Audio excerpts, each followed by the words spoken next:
Chegamos à sua casa para levar até si um programa especial dentro do tema das celebrações do centenário das aparições de Nossa Senhora do Rosário aqui em Fátima, celebrando desde já e agradecendo pelos frutos das cerimónias deste encerramento do ano do centenário.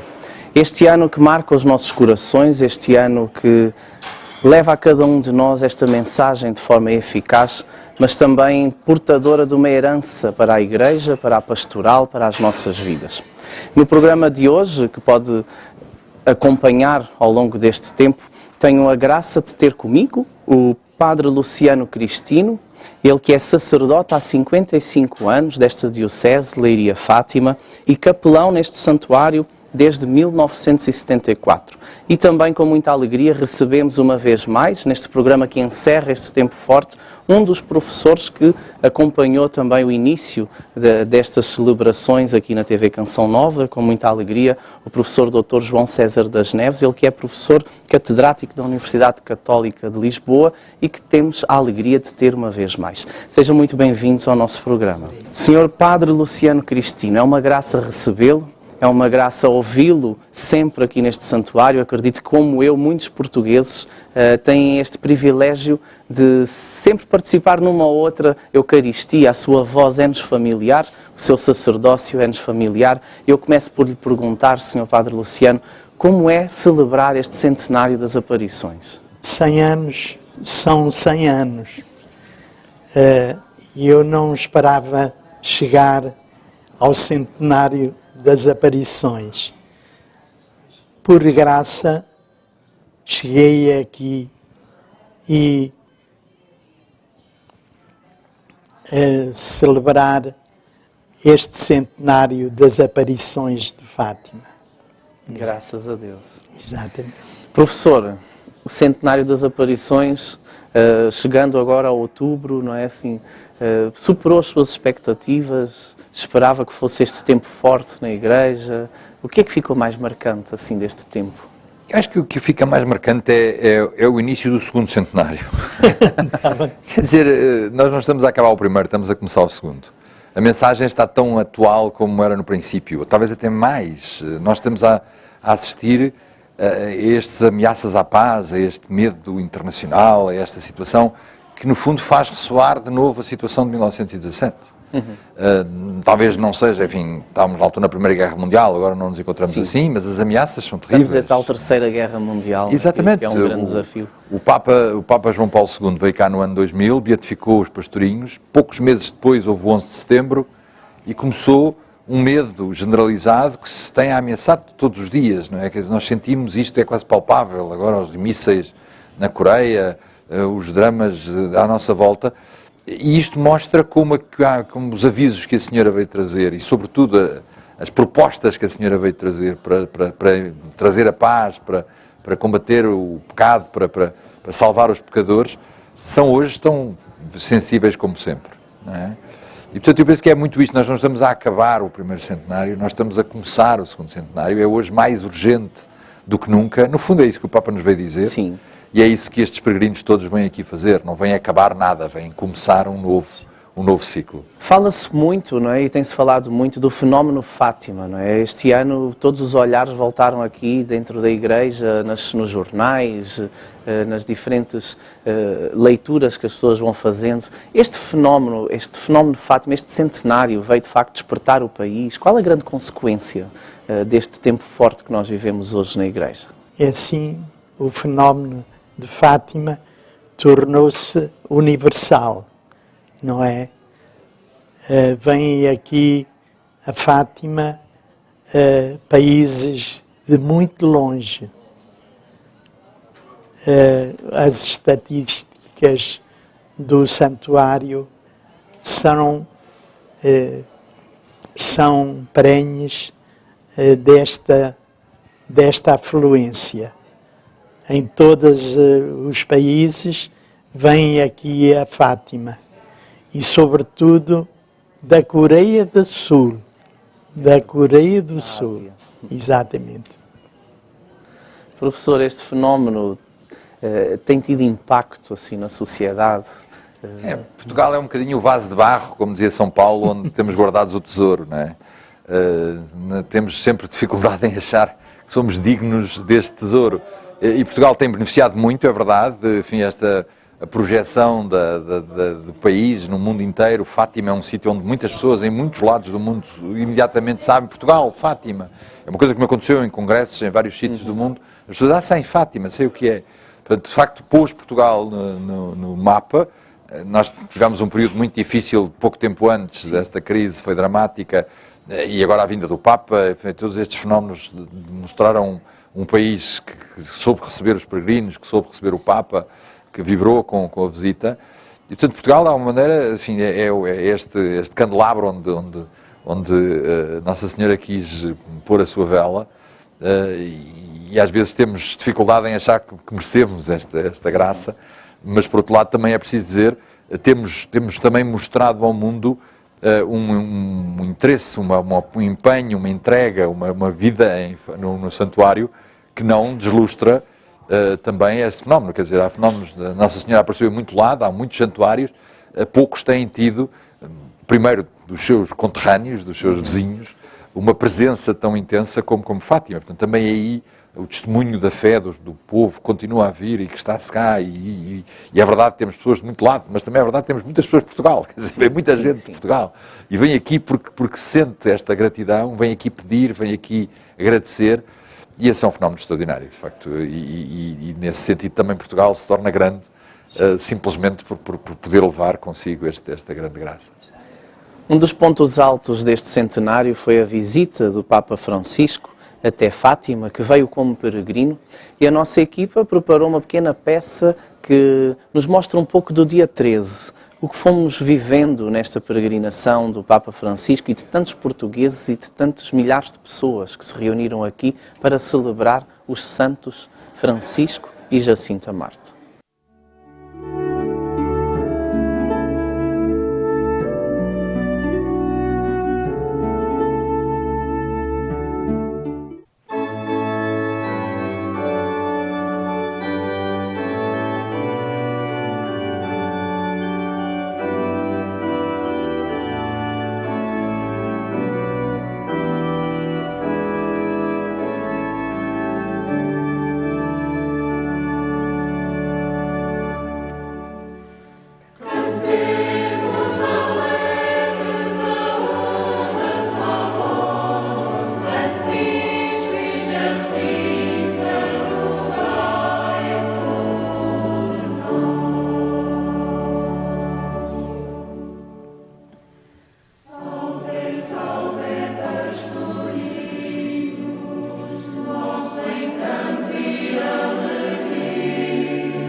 Apareceu no céu uma mulher revestida de sol, atesta o vidente de Patmos no Apocalipse, anotando ainda que ela estava para ser mãe. Depois, ouvimos no Evangelho Jesus dizer ao discípulo: eis a tua mãe. Temos mãe.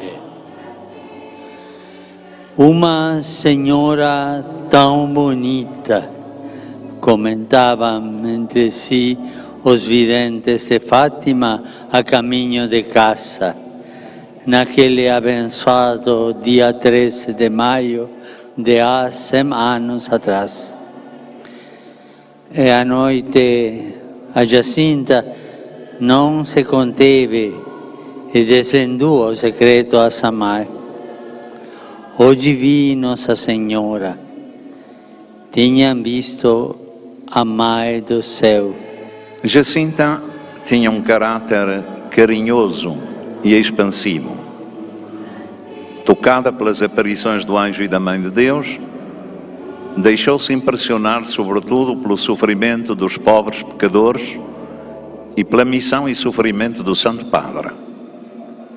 De facto, após esses encontros com o céu, vive completamente esquecida de si, oferecendo orações e sacrifícios para o bem de quantos sofrem. Sua espiritualidade é caracterizada pela entrega generosa de si, como um dom para os demais. Todos os pequenos gestos do seu dia, inclusive as contrariedades na doença, eram motivo de oferta a Deus pela conversão dos pecadores e pelo Santo Padre. Partilhava a sua merenda com os pobres, oferecendo o jejum em sacrifício como sinal da sua disponibilidade para ser totalmente de Deus. Característica fundamental da sua espiritualidade era a compaixão, especificamente pelos que sofriam e pelos que viviam afastados de Deus. Os traços de espiritualidade dos dois irmãos assumem uma vocação inseparavelmente contemplativa e compassiva, que os leva a ser espelho da luz de Deus na prática das boas obras. Francisco e Jacinta Marto foram beatificados por São João Paulo II em Fátima em 13 de maio de 2000. Os servos de Deus, Francisco Marto e Jacinta Marto, sejam chamados beatos e possam celebrar-se anualmente nos lugares e segundo as normas do direito a festa de Francisco e Jacinta Marto no dia 20 de fevereiro, em nome do Pai, do Filho e do Espírito Santo. Amém.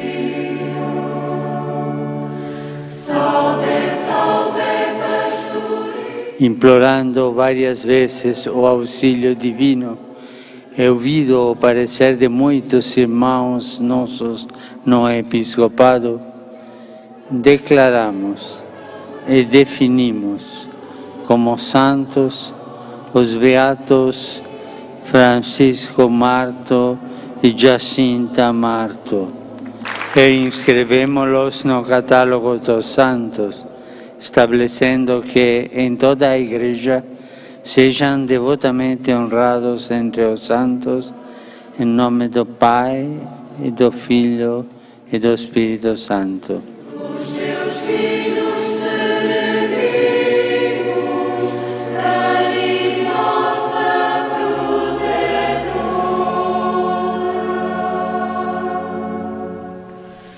cantemos alegres a uma só voz, Francisco e Jacinta, rogai por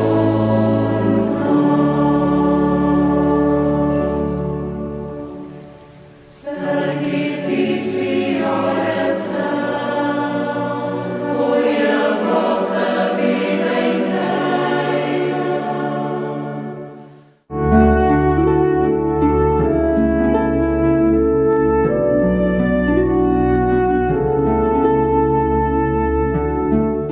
Pudemos acompanhar um pouco do que foi o 13 de maio, esta explicação destas crianças simples, mas elevadas aos altares como modelos de santidade, modelos a seguir nesta busca de fazer a vontade de Deus. Mas quero a vossa ajuda para tentar aqui meditar um pouco a importância destas crianças hoje na Igreja numa sociedade tão marcada, não é, por contravalores, por crises económicas, crises familiares. O que é que Francisco e Jacinta têm revelar para o mundo, para a nossa sociedade, para a Igreja, para os tempos de hoje, concretamente? São pequenos e ofereceram-se a Deus a todos os sacrifícios, sofrimentos e a todos os sofrimentos que tiveram na vida. O Francisco morreu em 1919 e a Jacinta morreu em fevereiro de 1920. Foram cedo para o céu. Todos nós compreendemos que Francisco e Jacinta foram para o céu. E exatamente também a sua prima foi para o céu. Mas numa sociedade um pouco alérgica ao sacrifício, não é? Ao sofrimento, como hoje a Igreja apresenta estas crianças que, simples, sem saber ler, não é? Muitas vezes, elas nos mostram de facto a importância do sacrifício com sentido, não é? De um sacrifício reparador, de um sacrifício de oferecimento pela conversão, pelo próximo. Eu penso que o contraste é o elemento mais marcante, não é? Quer dizer, nós fazemos uma enorme quantidade de análise, de estudos, etc., e o céu decide apresentar as coisas de uma maneira completamente diferente. Portanto, estas duas crianças, completamente inesperadas, elas eram normalíssimas até acontecer ali uma coisa na vida delas, e mudaram de um dia para o outro. É inegável que aconteceu ali qualquer coisa, ninguém podia planear uma coisa destas. E é um exemplo de santidade, de entrega, de simplicidade, de abertura ao mistério, que ninguém podia planear e que de alguma maneira se marca o mundo desde então de uma maneira inesperada. Não é? É preciso dizer que o testemunho de Francisco e Jacinta ficou escondido e foi Lúcia quem o revelou. Também ela, que foi a grande figura das aparições, aquela que falou com a senhora, aquela que depois escreveu tudo, devemos-lhe a ela também ter revelado grande parte da espiritualidade que os dois não revelavam a ninguém, até porque escondiam, fugiam, não queriam aparecer. Não é?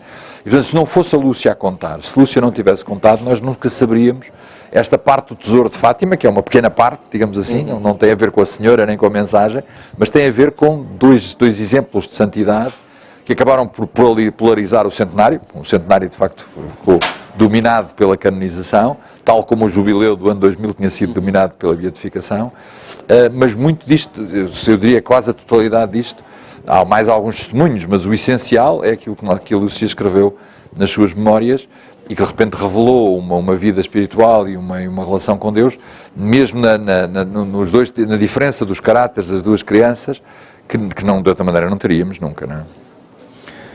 Senhor Padre, por que Fátima suscita tanta atenção de tantos peregrinos? É o fenómeno de Fátima e a sua mensagem que globaliza a mensagem de Nossa Senhora. Assim como a Virgem Maria esteve unida ao seu filho, assim em Fátima esteve também no centro das atenções. Lembro-me bem que a senhora veio aqui trazer uma mensagem que é igualzinha àquela mensagem que Jesus disse: fazei o que ele vos disser. Nossa Senhora veio aqui trazer uma mensagem igualzinha à de Jesus. Está bem? Exatamente. Eu diria, nós podemos fazer análise a vários níveis, não é?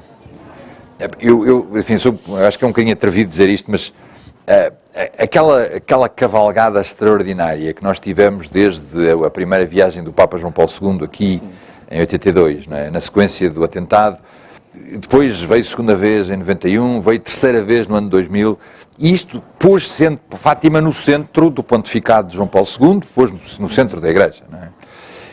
E era um bocadinho demais, estão a ver? Quer dizer, a centralidade de Fátima estava um bocadinho a ofuscar as outras coisas. No 13 de maio do ano 2000 revela-se a terceira parte do segredo, Fátima está no centro. E a ideia é, quer dizer, já não pode continuar a subir mais, quer dizer, isto já não pode continuar. Não é? Aliás, sinal disso, 2 anos depois, o Papa João Paulo II, São João Paulo II, publica a sua Carta Apostólica sobre o Rosário da Virgem Maria, e aí praticamente não fala de Fátima, tem apenas uma referência junto com Lourdes, e escolheu outro santuário em Pompeia como exemplo central disso. Porque já chega, quer dizer, era um bocadinho demais. O que era previsível é que, de facto, com o pontificado de João Paulo II, Fátima tivesse aquela importância espetacular, estava claramente ligada à queda do muro, que tinha sido o grande fenómeno internacional no tempo de João Paulo II, e pronto. E por isso é um bocadinho estranho que Bento XVI também tenha vindo. Mas, de qualquer maneira, Bento XVI tinha sido o cardeal Ratzinger que tinha escrito o documento sobre a mensagem de Fátima, continua a ser o documento mais importante do Vaticano sobre a revelação do terceiro segredo e não só, de todo o sentido teológico da mensagem de Fátima. Pronto, está bem, Ratzinger ainda veio, vem cá em 2010. Agora, o Papa Francisco já não pode vir, não é? Já era demais. Aliás, também, ele já só se fez peregrino. também havia o terceiro centenário da Aparecida no Brasil, Sim. que é muito mais próximo dele, como sul-americano, portanto, não podia vir aos dois. E apesar disso veio. E não só veio, mas quis estar na véspera e teve que estar na procissão das velas. Veio mesmo. Não é? E veio aqui fazer a canonização. E que uma beatificação fosse feita no jubileu e o Papa saísse de Roma para vir a Fátima fazer a beatificação no ano 2000 é inacreditável, é inconcebível, não faz sentido nenhum e, no entanto, aconteceu. E desta vez, quer dizer, o Papa Francisco é um homem que tem uma visão da Igreja muito mais aberta, muito mais... A Europa não é um sítio onde ele tenha vindo muito, ele está muito preocupado com outras zonas do mundo. De facto, Fátima está fora dos caminhos normais. Salvo erro, é das poucas peregrinações deste ano na Europa do Papa. Exatamente. Precisamente as viagens. E apesar disso ele quis vir completo, quer dizer, só veio a Fátima, não foi a outros sítios, tal como Paulo VI, quis vir apenas como peregrino a Fátima, mas fez a peregrinação completa de 13 de maio e faz a canonização aqui. Isto mostra, de facto, que Fátima vai para lá do centenário, vai para lá de outras coisas. Este é o nível intelectual, diria eu. Mas eu acho que não é o mais importante. Eu acho que o nível mais importante é simplesmente a certeza de que a senhora esteve aqui. Para que nos primeiros 20 anos, depois das aparições, até ao 20º aniversário, não se sabia praticamente nada do que Nossa Senhora tinha dito. E as pessoas A gente só sabia uma coisa, Nossa Senhora esteve ali. E isso chega, quer dizer, não é preciso mais nada.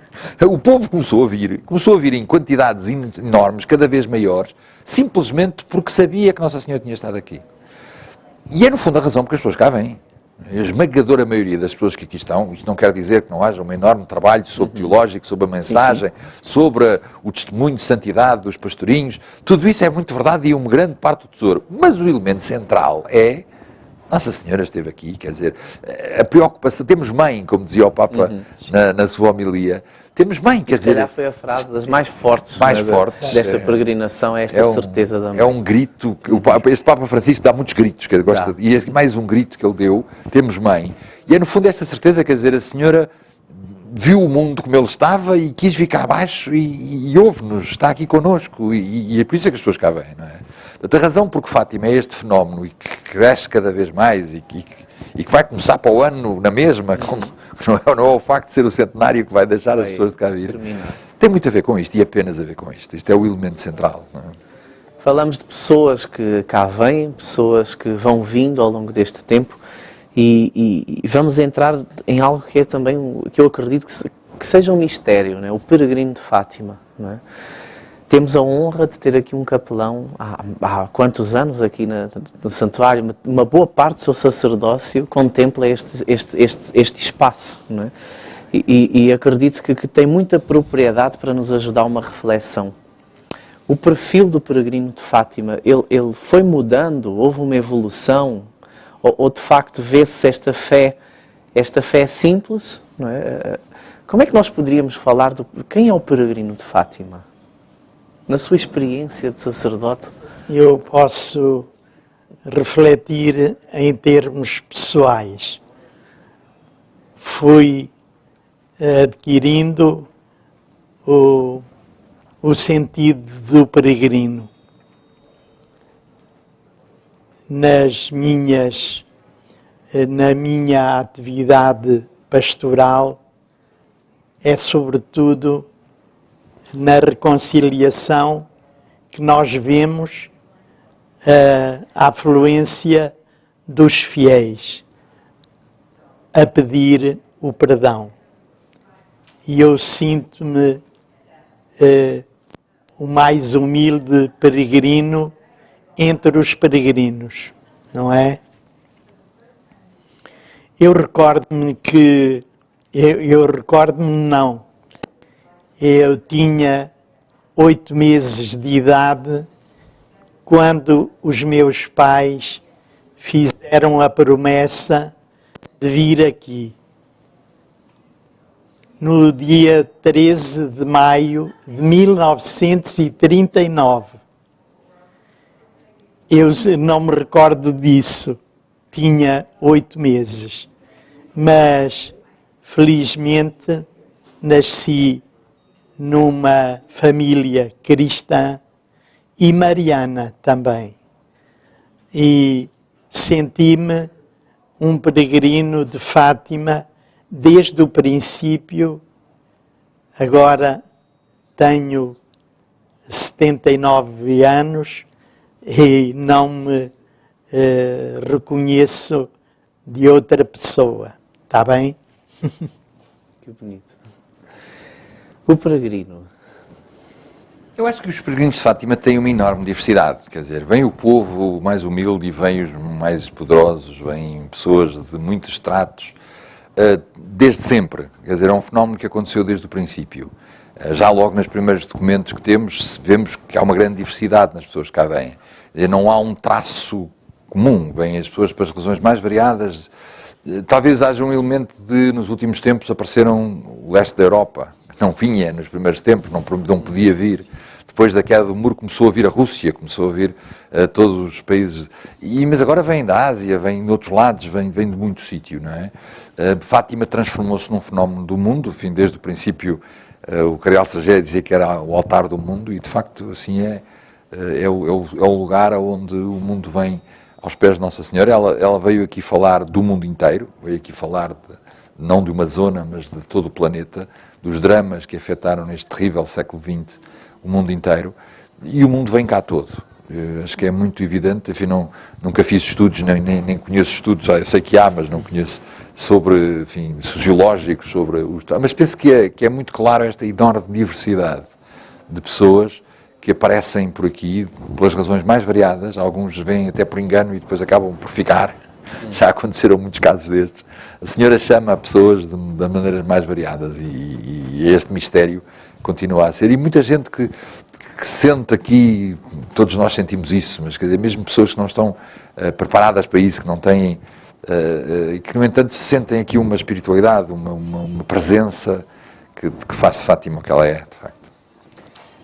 Nos nossos arquivos da TV Canção Nova Portugal temos a graça de ter uma grande pérola e um grande tesouro, que são programas de um apóstolo de Fátima, que eu gosto sempre de dizer assim, que era o Padre Luís Côndor, o primeiro vice-postulador da causa da beatificação de Francisco e Jacinta.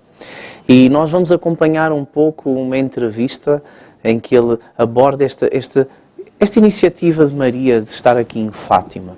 De facto, é um homem que há muito a falar sobre ele ainda, não é? Vamos deter-nos aqui um pouco sobre a sua importância também como divulgador da mensagem de Fátima, e nós, enquanto Canção Nova, temos a graça de, nos últimos tempos da sua vida, ele ter uma dedicação extraordinária de aproveitar os meios de comunicação também para levar a mensagem de Fátima. Foi ele que muitas vezes mandava cartinhas para todas as pessoas para manter viva esta memória, esta vida, estes traços de santidade dos pastorinhos, e por isso fica também consigo um dos grandes apóstolos também que marcam esta mensagem, que marcam também a história do centenário.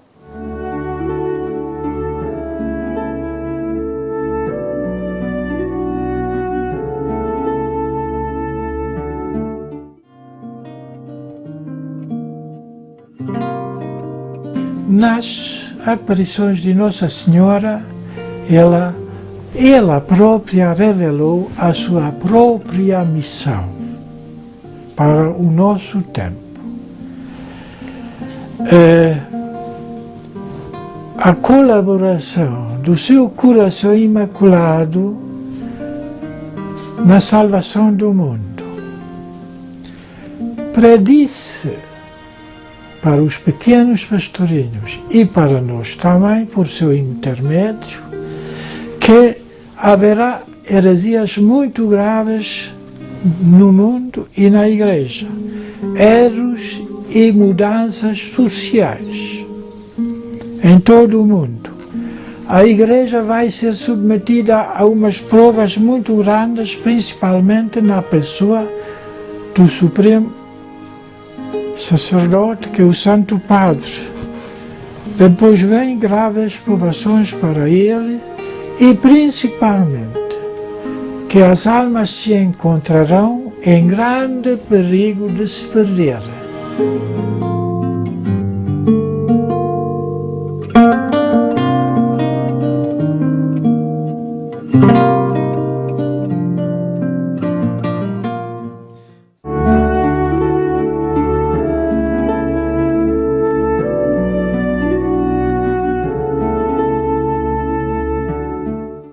Falo do Padre Luís Condor, mas sei que o Padre Luciano tem aí um vínculo, não é? um grande conhecimento. Desde 1956 trilhou algumas experiências e algumas partilhas com o Padre Luís Condor. Não é? O Padre Luís Condor falava aqui da colaboração do Coração Imaculado de Maria na salvação. Não é? E é de facto este é também um dos pontos fortes da mensagem de Fátima. Muito bem. É isso mesmo. O Padre Condor, eu conheço, como disse, desde 1956, quando era seminarista.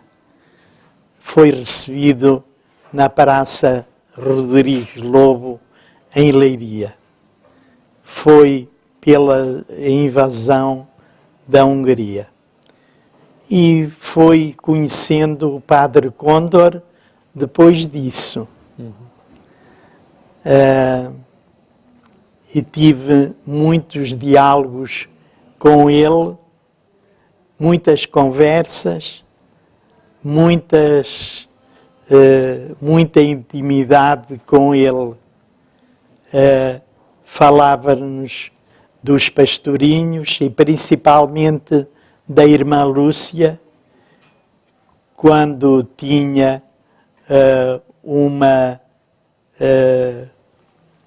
uns diálogos com a irmã Lúcia várias vezes.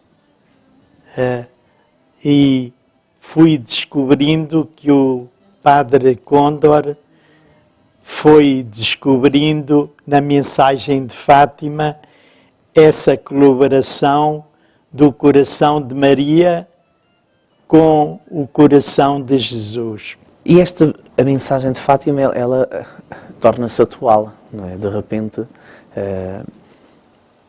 o que é que nós podemos trazer assim?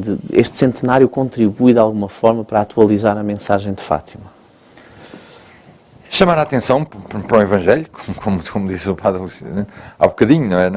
Não estamos a fazer nada diferente. Agora, de facto, a tomar consciência de que os dias que correm estão a viver ameaças, estão a viver situações dramáticas, estão a viver sofrimentos que põem outra vez no centro aquilo que Nossa Senhora veio dizer.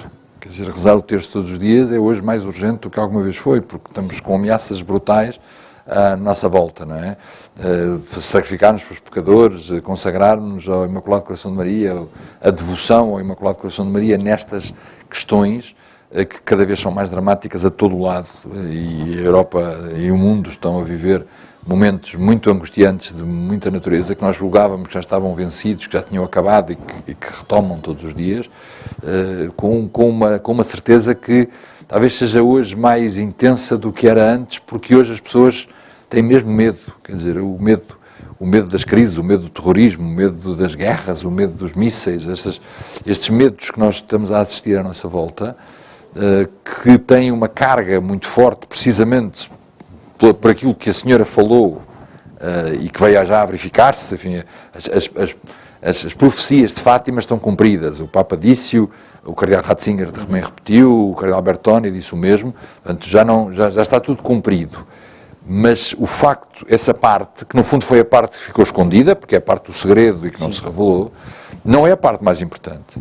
A parte mais importante e que de alguma maneira ficou cedo conhecida é não os avisos, mas as soluções. Quer dizer, as soluções que a senhora disse, que são isto, oração, penitência e consagração, e isso é hoje tão urgente como sempre foi.